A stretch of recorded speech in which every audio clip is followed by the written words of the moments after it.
इस्तेमाल के बाद फेंक दिए जाने वाले प्लास्टिक का इस्तेमाल रोकने के लिए नॉर्थ एमसीडी ने एक बर्तन बैंक बनाया है। यह बर्तन बैंक लोगों को उनके कार्यक्रमों के लिए फ्री में बर्तन देगा।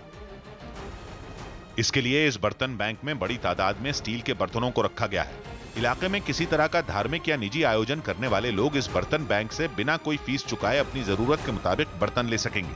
किसी के में कोई धार्मिक आयोजन हो, कोई भी पारिवारिक आयोजन हो, तो आप आओ, हमसे बर्तन लेके जाओ और शाम को धो के चले जाओ। बर्तन बैंक के शुरू होने की जानकारी मिलते ही अलग अलग संस्थाओं के लोग वहां अपने कार्यक्रमों के लिए बर्तन लेने पहुंचने लगे। इन्हीं बर्तनों का प्रयोग किया जाएगा भंडारे में। इन्हीं में प्रसाद देके इनको धो के फिर उनको दोबारा अपने यही बैंक में जमा करा दिया जाएगा।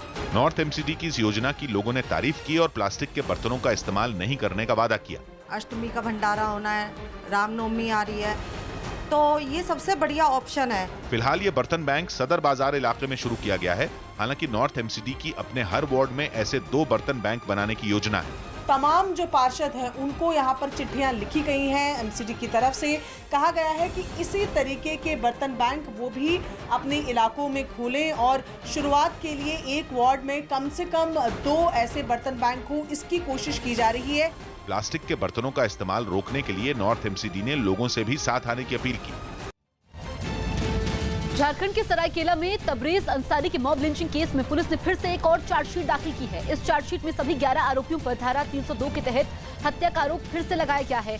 पुलिस ने कोर्ट में दलील दी है कि इससे पहले पोस्टमार्टम रिपोर्ट में हार्ट अटैक इसी की वजह से धारा 302 को हटाया गया था, लेकिन पुलिस ने फिर से एमजीएम अस्पताल के विशेषज्ञों के बोर्ड से मौत के कारण का स्पष्ट रिपोर्ट मांगी। वायरल वीडियो की गहनता से जांच के बाद ये फिर से चार्जशीट में धारा 302 को जोड़ा गया।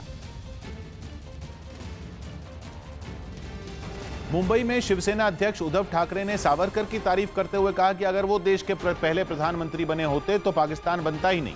उद्धव ठाकरे सावरकर से जुड़े एक कार्यक्रम में शामिल होने पहुंचे थे, जहां उन्होंने दावा किया कि अगर सावरकर देश के पहले प्रधानमंत्री बने होते तो पाकिस्तान का अस्तित्व ही नहीं होता। आज असा विचार आहे की वल्लभभाई पंतप्रधान असते तर मग मी म्हणतो आमचे सावरकर पंतप्रधान असते तर काय झालं असतं, पाकिस्तानच जन्माला आला। उद्धव ठाकरे के सावरकर पर दिए इस बयान के बाद कांग्रेस ने उन्हें इतिहास पढ़ने की नसीहत दे डाली। को इतिहास का ज्ञान कम है। अगर इस देश की आज़ादी का इतिहास की जानकारी उनको होती तो कभी ऐसी बात वो नहीं करते। बिहार में बीजेपी की सहयोगी जेडीयू ने भी उद्धव ठाकरे के इस बयान पर असहमति जताई।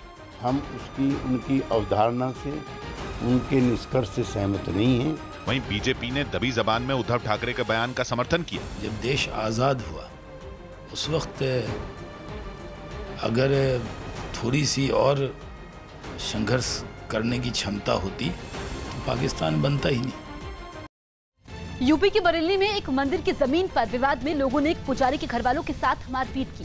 बताया गया कि पुजारी मंदिर की खाली पड़ी जमीन पर अपना दावा कर रहा था, जिस पर गुस्साए लोगों ने उसके घरवालों के साथ मारपीट की। इस बीच मंदिर अखाड़े में तब्दील हो गया। महिलाएं एक दूसरे पर हमला करने लगी।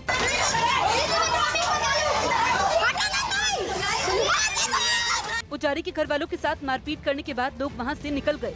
इस घटना का वीडियो सोशल मीडिया पर तेजी से वायरल हो गया, जिसके बाद मामला पुलिस तक पहुंच गया। पूजा स्थल की जमीन को इनक्रोच कर रहे थे, इसका स्थानीय लोगों ने विरोध किया था।